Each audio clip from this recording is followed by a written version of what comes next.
மறக்க முடியாத விஷயங்கள். எல்லாருக்குமே இந்த ஃபஸ்ட்டு ப்ரொபோசலு இல்லை இப்போ ஃபஸ்ட்டு பைக்கு இந்த மாதிரி எல்லா விஷயமே மறக்க முடியாத மாதிரி ஒரு லிஸ்ட் இருக்கும். பட் எனக்கு 10th படிக்கும்போது 10th எக்ஸாம் பப்ளிக் எக்ஸாம் எழுதி முடிச்சாச்சு. ரிசல்ட்டுக்காக வெயிட்டிங்கு.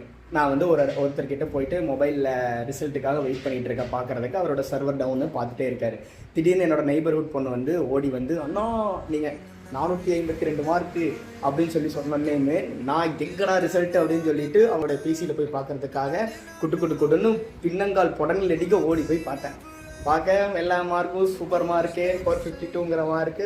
எனக்கெல்லாம் வந்து கையும் ஓடல காடும் ஓடல. ஏன்னா எங்கள் அம்மா வந்து நீ இங்கிலீஷில் பாஸ் ஆகையாடா அப்படின்னு சொல்லி கேட்டுட்டு இருந்தாங்க.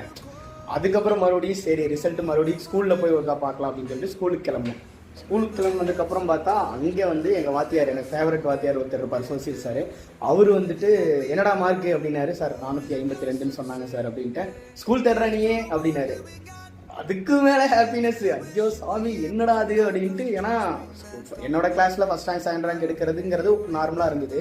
ஸ்கூல்லையே தேடுங்கும் போது பயங்கரமான ஹாப்பினஸாக இருந்தது. எனக்கு இந்த விஷயம் தான் மறக்க முடியாததாக இருந்தது. இதே மாதிரி உங்களுக்கு என்னென்ன விஷயங்கள் மறக்க முடியலையோ ஒரு ஸ்டோரி மாதிரி கமெண்டில் சொல்லுங்கள். நான் இமேஜின் பண்ணி பார்க்குறேன். பாய்.